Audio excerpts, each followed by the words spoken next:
Hər kəs salam bir daha və bu gün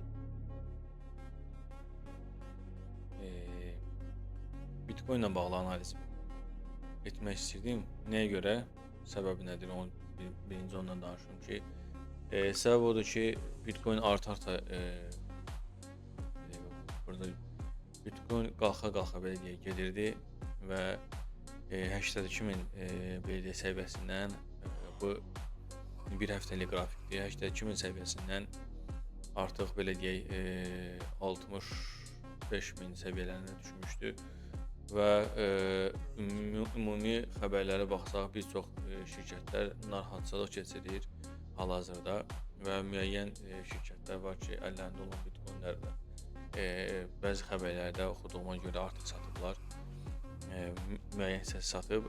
Təbii olaraq burada belə deyək ümumi qrafikə baxsaq və mənim üçün də maraqlı oldu deyənə dedim Bitcoin ilə bağlı analizi bir neçə belə deyək 125.000 aşağı istiqaməti doğru düşəndə o haqqda analiz paylaşmışdım və son zamanlar idi ki, ümumiyyətlə analizlə bağlı analiz haqqında belə deyək heç bir kriptonun texniki analiz edib paylaşım eləmirdim. Sadəcə olaraq bu gün də maraqlı gəldi mənə, açım qrafikə baxım və burada gördüyüm bir mənzərə var ki, səhv eləmirəmsə əvvəlki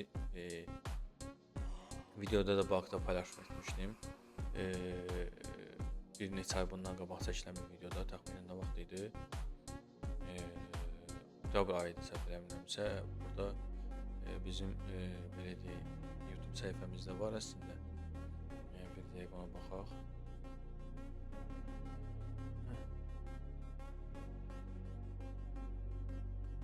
Və burada biz YouTube səhifəmizdə Bitcoin ilə bağlı 6 ay bundan qabaq paylaşım eləmişdik ki, hansı səviyyəyə qədər düşə bilər və baxaq artıq belə deyək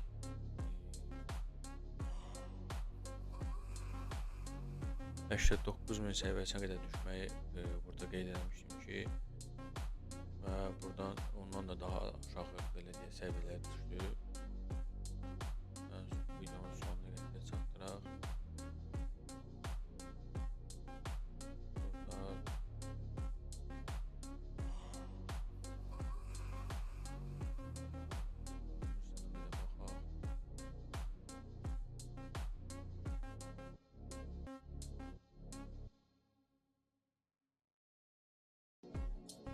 Burada o həmin gün paylaşmışdım. 6 ay bundan qabaq Bitcoin ilə bağlı belə deyək texniki analiz eləmişdik. Bu gün də analiz etmək istəyirəm, texniki analizi və sizin gözünüzün qarşısında etmək istəyirəm onu təbii olaraq. Və ümumi belə qrafika nəzər yetirsəm, burada bir balaca ehtiyat olunan səviyyədədir hal-hazırda Bitcoin. Nəyə görə? Çünki Bitcoin hal-hazırda düşünürəm ki, əgər təbii olaraq ümumiyyətlə ticarətdə iki hissəyə bölmək lazımdır. Ya qrafikdə olan istər Forex-də olsun, istər kriptoda olsun, istər səhm bazarında olsun. Ya bu düşməlidir, ya qalxmalıdır. Biz də ehtimal elədiyim mən qrafik açan kimi burada bir səviyyə görmüşəm, 40.000 səviyyəsi və buraya qədər düşmə ehtimalını belə deyək əslində düşünürəm ki, Bitcoin 40.000-ə kimi düşmə ehtimalı var. Və nəyə görə indi ona da gəlib çatacağam. Və burada belə deyək bazara baxsaq,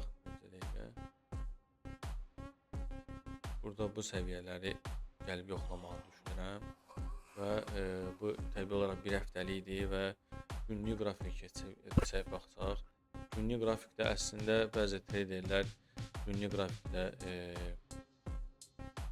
gözləyirlər bu istiqamətdən belə deyək 65.434 səviyyələrindən aşağı, daha doğrusu yuxarıya qalxsın. Burada əsas məsələ nədir? Burada da belə deyək 75.900, 76.000 səviyyələrinə kimi qalxıb, sonradan 64.000 səviyyəsinə kimi düşüb. Səbəb buradakı likvidləri götürüb qalxmaqdır təbii olaraq və ondan sonra da yenidən qalxaraq belə deyək 82.000, 83.000 səviyyəsinə kimi belə deyək qalxış edir və yenidən 6.000 səviyyəsinə qalxır və təbii olaraq burada ümumi mənzərəyə baxsaq yenə də burada olan likvidlər var ki, Bitcoin belə deyək çalışıb onları götürsün, sonra bazardan uzaqlaşsın və burada bu səviyyələr ki var.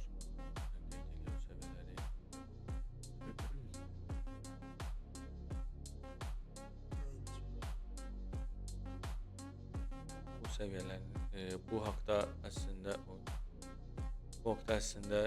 belə deyək X səhifəsində adı deyil, bu traderlərdən də kimsə paylaşma eləmişdi və düşünürdü ki, bu 65-66 səviyyələrinə düşər və buradan sonra mənim fikrim nədir? Əslində ümumi qrafikə baxsaq, burada hələ ki qalxış barəsində bir söz demək çətindir. Nəyə görə? Biraz keçmişə baxsaq görərik ki, burada trend xəttlərindən istifadə eləsək və trend xəttlərinə baxsaq burada görərik ki, əslində trend xəttləri üzrə hərəkət edir və qırılma baş verib. Yenidən təsdiq şamı olandan sonra düşüb aşağıya və hal-hazırda indi o səviyyədədir. Və buradan da trend xəttini çəksək, ən azından trend xəttləri ilə ticarətə baxsaq, burada da eyni bir mənzərə var hal-hazırda. Və burada da belə deyək, trend xətti üzrə hərəkət edib və yenidən düşüb aşağı və bu istiqamət trend xəttini qırıb və burada əsas iki məsələni mən gördüm qrafikdə. Burada yenidən qalxış edib 74 səviyyələrində qalxa bilər, hətta biraz daha çox yuxarı qalxa bilər, 80 səviyyələrində də qalxa bilər və çünki burada da bu hissələrdə likvidlər var, onları götürməlidir. Və müəyyən hissədən sonra qalxış ediləndən sonra belə deyək, yenidən 40.000 səviyyəsinə düşmə ehtimalını görürəm. Təbii olaraq bu ehtimaldır. Əgər bu səviyyədən aşağı belə deyək, qırılma baş verməsə, təbii olaraq yüksək belə deyək, ehtimal olur ki, yuxarı doğru getsin. Çünki əksər traderlərin belə deyək, gözləntiləri yuxarıya doğrudur.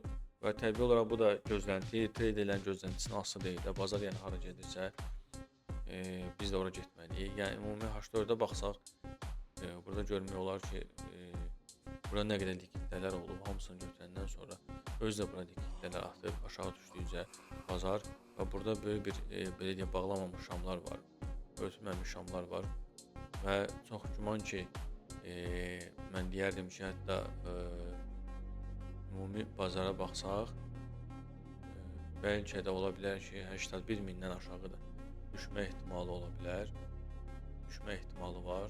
Yəni bu təbii olaraq yenə ehtimal nəzəriyyəsinə əsaslanır və buradan qalxış edib bu istiqamətdən də aşağı doğru eniş edə bilər. Əgər bu istiqamətdən aşağı doğru eniş eləməsə və yuxarı doğru eniş eləsə, təbii olaraq yenə də həftəlik qrafikə baxsaq, görərik ki, öz maksimumunu yeniləməyə doğru gedəcək. Amma düşünürəm ki, və Fibonacci-dən baxaq, Fibonacci-nin belə deyək,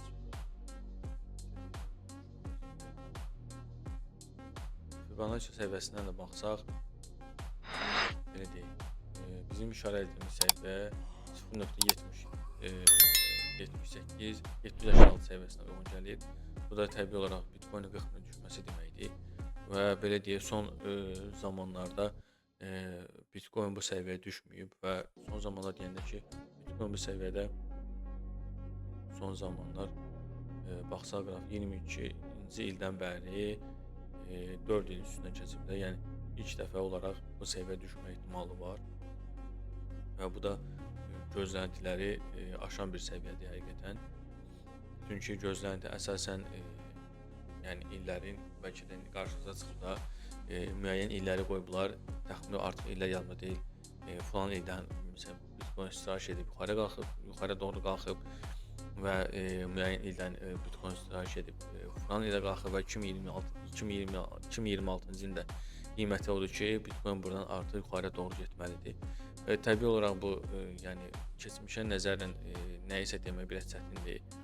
Çünki indiki halla belə deyək, yaşamaq lazımdır və indiki halda bazara baxmaq lazımdır və gözlənti, hal-hazırda, belə deyək, bu istiqamətdə də ola bilər. Yəni bazar, Bitcoin 40.000 civarına da düşə bilər və bundan əlavə Bitcoinin əgər, bu istiqamətdə düşməsə və qalxış eləsə, gündəlik qrafika baxsaq və burdan, ən azından düşünürəm ki, bu səviyyə üzərində, belə deyək, bəlkisə bu səviyyə üzərində qala bilsə və qalxış, davam eləyib öz maksimumunu yeniləyə bilər.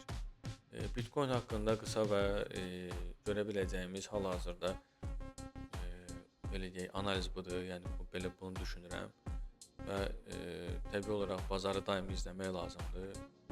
1 saatlıq qrafikdə baxaq. 1 saatlıq grafikdə də bazar, qalxışa doğru getmək istəyir. Nəyə görə qalxışa doğru getmək istəyir? Burada sadəcə burada bağlanmamış şamlar var, likvidlər və onları götürmək istəyir. Və burada, belə deyək, H1-də də və, qısa bir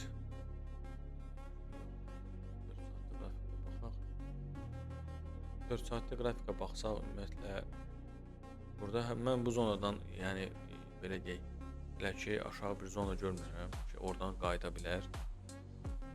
Çox güman ki, bu manipulativ bir hərəkət olma ehtimalı var ki, bura gəlsin, bu zonadan yenidən aşağı doğru eniş eləsin ki, insanlarda bir, psixoloji, belə deyək, təzyiq yaratsın ki, yəni buradan artıq Bitcoin, qalxacaq və insanların çoxsu long, belə deyək, əməliyyatına girsələr və yenidən, short əməliyyatdan düşüb, insanların, belə deyək, o, girdiyi qiymətdən həmin, belə deyək, stop eləmək məqsədidir. Və, yaxşı hal odur ki, artıq bazarda izləyək və mən ümumiyyətlə uzun müddətli bazarda ticarət eləməyi xoşlamıram və, düşünürəm ki, gündəlik ticarət ən yaxşısıdır. Ən yaxşı halda gündəlik ticarət elədiyim bazar, istər Forex bazarı olsun, istər kripto bazarı olsun. Gündəlik bazara daxil oldun və, belə deyək, H1-dəmi, ya M15-də, ya M5-də, 5 dəqiqəlik qrafikdə ticarət elədiyin, əməliyyatları götürdün, take profit götürdün və bazardan çıxdın. Hal-hazırda, burada bir neçə dənə iri şamlar var ki, bazar yuxarıya doğru getmək istəyir.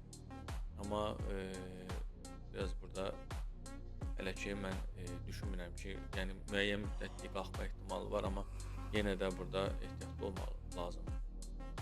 Və, belə deyək, trend xəttləri və fiqur analizi ilə bağlı, belə deyək, Bitcoin-i, azacıq, belə deyək, analiz elədik və, nəticə göz qarşısındadır. Bitcoin ilə bağlı, fikrim bu qədər. Yəni, belə deyək, tez bazar bir analiz oldu, qısa desək və ona görə də, bu yatırım tövsiyəsi deyil qəti olaraq. Sadəcə öz fikrimi bölüşmək istədim sizinlə və 40.000 həqiqətən Bitcoin 40.000 görsə, çox maraqlı bir məqamdır. Bitcoin 40.000 görməsi çox maraqlıdır. Təbii olaraq, mən istəyərəm ki, maksimumu yeniləsin, çünki, müəyyən pozisiyalar var ki, müəyyən başqa, coinlərdə müəyyən pozisiyalarım var ki, dəyər qazanmasını istəyirəm.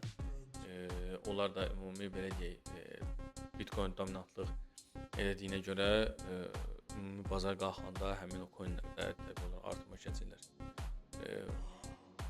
Bitcoin-in texniki analizi haqqında bu qədər. Hələlik hər kəsə uğurlar, bol profitlər, Allah amanına.